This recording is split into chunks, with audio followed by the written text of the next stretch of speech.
बात को सुनो सर। अनिल बाबू ये मत समझिएगा कि मैं भी कांग्रेस में ढुक गया।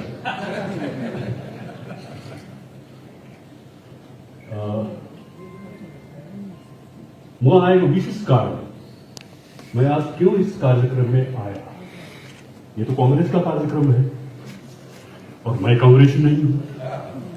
बावजूद इसके मैं आ गया। मैं इसलिए हिंदी में बोल रहा हूं क्योंकि काफी दोस्त लोग सिलीगुड़ी से भी बैठे हैं यहां पर।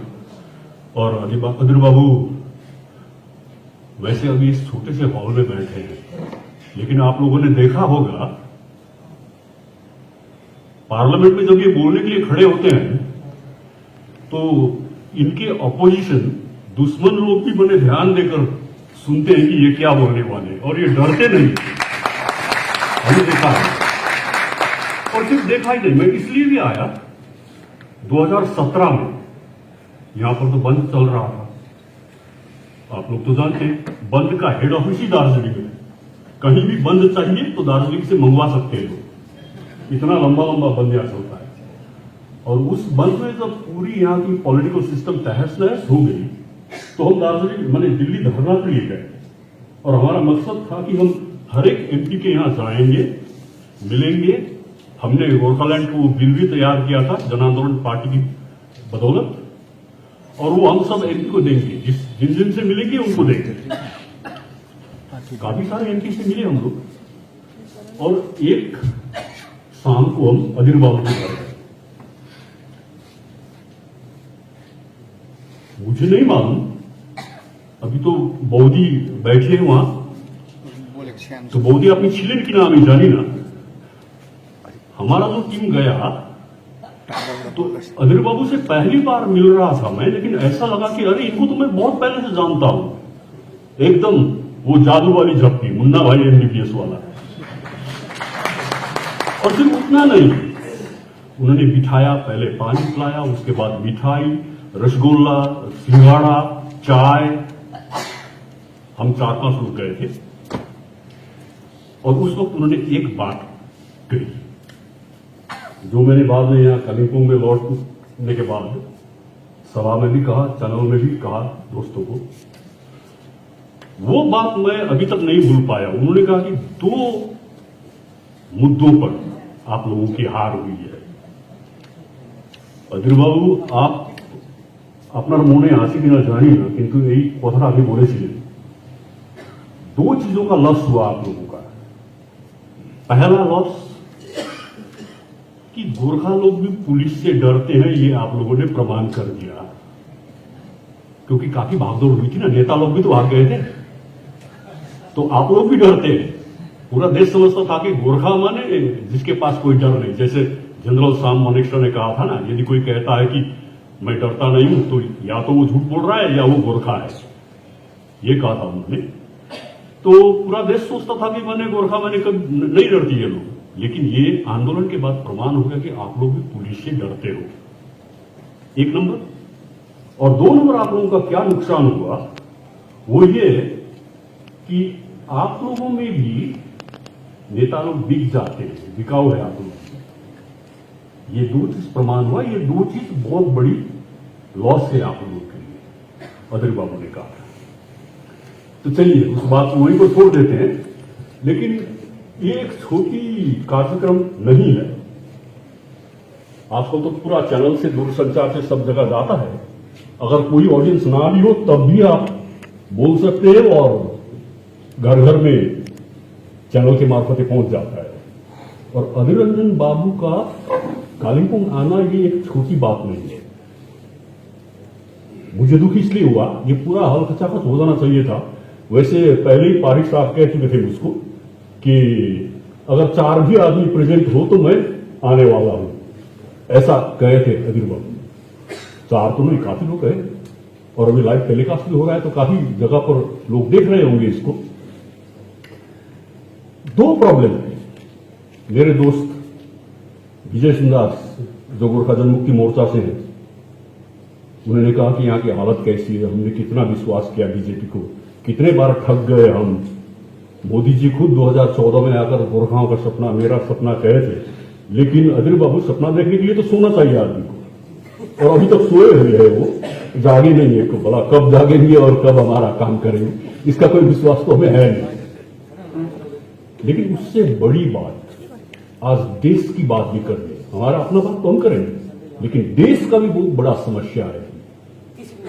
जिस दिशा में देश जा रहा है, अधीर बाबू नहीं आए थे, लेकिन वो सामने एक भाई बैठे हैं, उन्होंने हमें शुरू में ही संविधान का सबको खड़ा करके संविधान का माने प्रियम्बल हमको दोहराने के लिए कहा।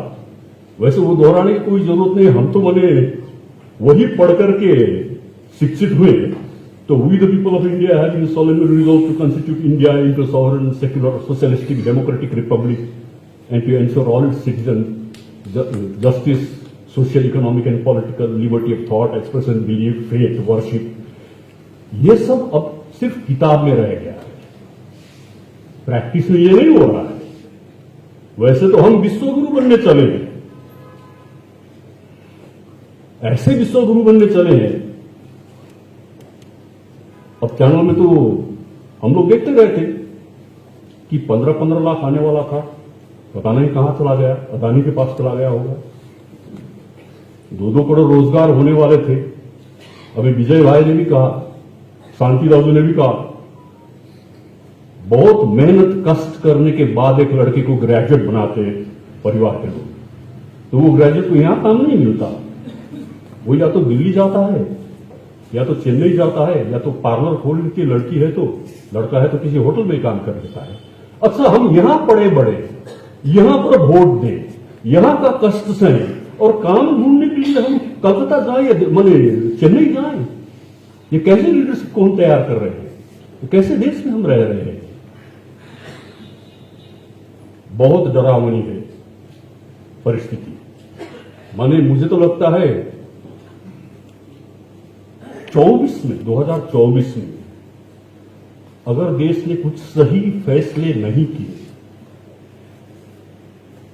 तो ये संविधान भी नहीं रहेगी, बदल जाएगी संविधान। आप लोगों ने देखा नया संसद भवन बना, और नया संसद भवन के उद्घाटन में जिस तरह से हमारे प्रधानमंत्री वो क्या लकड़ी लेकर के चल रहे थे, वो तो राजा अपने बेटे को देता है, ये तो राजतंत्र की तरफ हम लोग जा रहे हैं।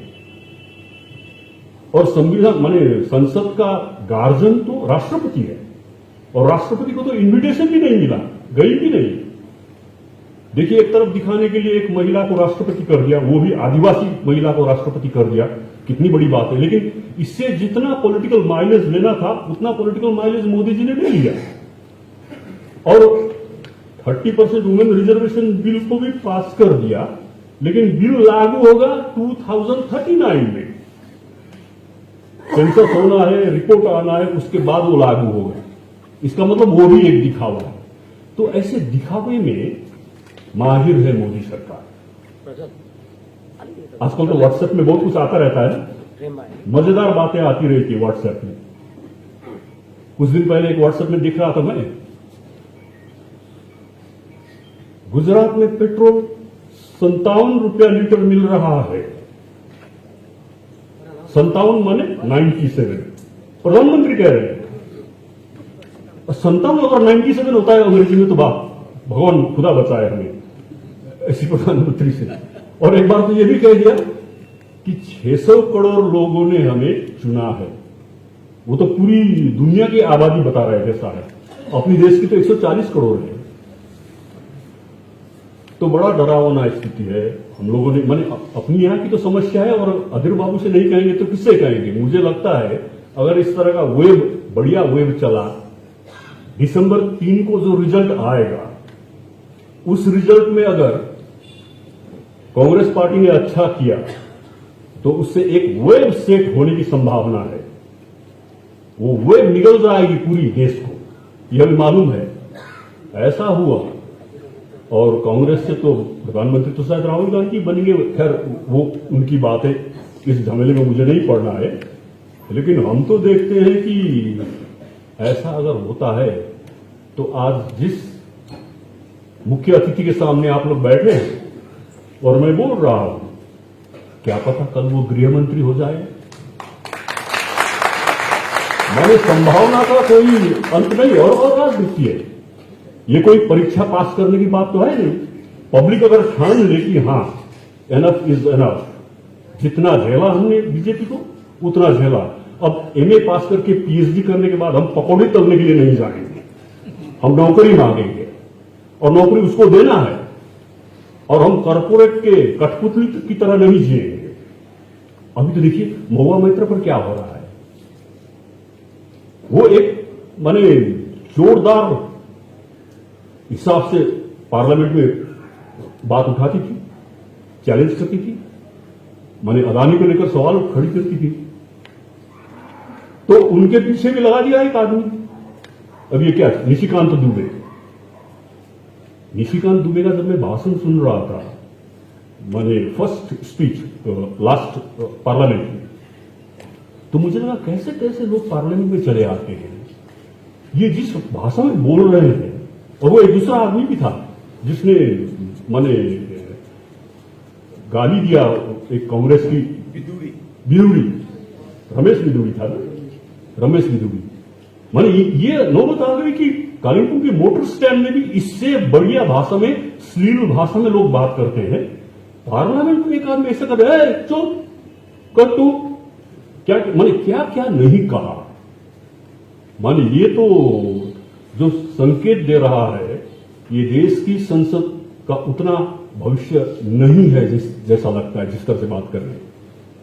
तो महुआ बोल रही थी, उसको बंद कर दिया। संजय सिंह बोल रहा था, उसको भी ईडी लगा दिया। और अच्छा काम कर रहे थे मनीष सिसोदिया, उनको भी जेल भेज दिया। न जाने कितने लोग अभी जेल में हैं जो अच्छे काम करना चाहते हैं, सरकार को क्वेश्चन करना चाहते हैं। और यही तो है प्रजातंत्र, to ask question truth to power. सत्य बात अगर आप सत्ता को नहीं बताएंगे तो किसको बताएंगे। और ये न्यूज चैनल सब बिका हुआ है। कोई न्यूज चैनल, अगर आप न्यूज चैनल देखेंगे, मैं रवीश कुमार की बात नहीं कर रहा हूं, न्यूज चैनल देखेंगे तो, टीवी देखेंगे तो देखिए, लेकिन सिनेमा देखिए, मनोरंजन का कार्यक्रम देखिए, लेकिन न्यूज मत देखिए। वो न्यूज, वो एक दूसरा माने अभी वर्तमान सरकार का प्रचार समिति है वो न्यूज चैनल, वो कुछ नहीं कर रहा है। अगर प्रजातंत्र की हत्या कोई कर रहा है तो आज का न्यूज़पेपर कर रहा है, न्यूज चैनल कर रहा है, इसलिए इसको मत देखिए। माने न्यूज चैनल अपोजिशन से क्वेश्चन करता है, जबकि उसका काम है रूलिंग पार्टी से क्वेश्चन करना। अरे अगर नेहरू को जब आजादी मिली और 1952 में फर्स्ट इलेक्शन हुआ और कांग्रेस की सरकार बनी, तब अगर नेहरू कहते कि क्या करें, सब तो अंग्रेज लेने गए, मेरे पास तो कुछ भी नहीं है, ये रोना रोते तो ना 5 ईयर प्लान होता, ना ये सब डैम होता, ना एम्स होता। जितने भी बड़े बड़े डेवलपमेंट के काम हुए 2 बार में नेहरू के समय में, अगर उस वक्त अगर मोदी जी या इनकी पार्टी होती तो अब तक तो देश शायद बिक चुका होता, हम स्वाधीन देश नहीं रहते। इतना सब होने के बाद उस दिन मैं देख रहा था जब मैंने अधीर चौधरी बाबू ने, कांग्रेस ने क्या क्या किया पार्लियामेंट में, वो लिस्ट बताए उन्होंने, ये डैम वगैरह सब उन्होंने लिस्ट बताया, लेकिन सुनने के लिए लोग तैयार नहीं है, क्योंकि उनको तो जय श्री राम ही चलेगा। अरे श्री राम का जय बोलना है तो राम पढ़ो ही, समझो भी राम क्या चीज है। हम क्या हिंदू 2014 के बाद हुए? हमारे दादा परदादा सब हिंदू थे। और अगर कोई हिंदू है और हिंदू का कोई दुश्मन है तो अभी मुझे लगता है सबसे बड़ी दुश्मनी हिंदू का भाजपा ही है, जो ये धर्म को धीमी जा रहा है। मैं भी जनाधारी क्षत्रिय हूं, सुबह सुबह गायत्री पाठ कर लेता हूं, लेकिन जब से ये लोग दिख गए और इन्होंने धर्म को जिस तरह से दुरुपयोग किया, मैंने जनेऊ निकाल कर रख दी। भैया कोई दरकार नहीं है, घर घर में बसते हैं राम, अगर राम है तो अंदर है, बाहर जो राम है वो तो राजनीति है, राम नहीं है। तो इससे बचिए। ऐसे ही नहीं, कार्ल मार्क्स ने कहा था कि religion is the opium of the masses. लोगों को भांग पिला पिला करके, अभी माने व्हाट्सएप में दिखते हैं ना, माने पत्रकार लोग, कोई अच्छे पत्रकार भी है, पूछ लेते हैं ना आप क्यों वोट देंगे फलां पार्टी को, तो कहते कोई कारण नहीं, वो बहुत अच्छा काम कर रहा है। और रिपोर्टर कहता है एक अच्छा काम बताइए, बता नहीं सकते, लेकिन कहते नहीं अच्छा काम कर रहा है। अरे एक तो बताइए, बता नहीं सकते, लेकिन कहते रहते कि अच्छा काम कर रहा है। एक ने तो यहां तक भी कह दिया कि आप उसको अंधभक्त समझ लीजिए, ये कह रहा पीछा छुपा है एक ने। तो ये हालत है। अभी हमें दार्जिलिंग को तो बचाना है ही। कांग्रेस पार्टी अभी सिक्किम से जो सिक्किम के अध्यक्ष आए हैं, उन्होंने कहा कि नेपाली भाषा का मान्यता कांग्रेस पार्टी के अमल में हुआ। डीजीएससी कांग्रेस ने किया, जीटीए कांग्रेस ने किया। हम यहां रीजनल पार्टी लेकर चलते हैं, रीजनल पार्टी करते हैं, लेकिन हमें यह देखना जरूरी है कि कौन रीजनल पार्टी, माने किस नेशनल पार्टी उस रीजनल पार्टी की एस्पिरेशन को फुलफिल कर पाती है, उसी के साथ हमें जाना होगा। ये गलती हम बार बार दोहरा रहे, जिसके कारण आज ये हालात है दार्जिलिंग का। वरना इतना बढ़िया जगह, इतना सुंदर, माने दार्जिलिंग को प्रचार करने की कोई जरूरत नहीं है। मेरा एक गुरुजी, माने जब मैं पीएचडी कर रहा था तो मेरे गाइड लंदन गए थे, तो उन्होंने आकर क्या बताया मुझे, अरे हरका मैं तो अचंभे में पड़ गया, क्योंकि फ्रांस गए थे तो फ्रांस में एक कैफे में गए तो कैफे वाला पूछता है, डू यू वांट दार्जिलिंग, क्या तुम दार्जिलिंग चाहते हो? तो अब इस प्रश्न का क्या उत्तर दें? मैंने उसको समझ में नहीं आया। बाद में पता चला क्या तुम दार्जिलिंग चाहते हो का मतलब था क्या तुम दार्जिलिंग की चाय चाहते हो। So it's already a brand name, there is no need to further advertise about it. इसको एडवर्टाइज करने की कोई जरूरत ही नहीं। लेकिन अब मैं लंबा नहीं खींचूंगा, क्योंकि सुनना है अदिर बाबू। लेकिन एक बात जरूर कहूंगा, जितने भी लोग यहां पर आप लोग उपस्थित हैं, Adhir Ranjan Chowdhury is a very important figure in Indian politics today. आज के दिन में अधीर रंजन चौधरी माने एक प्रोटेस्ट का नाम है, एक ट्रूथ का नाम है, एक बोल्डनेस का नाम है, और एक होप भी है अधीर रंजन चौधरी।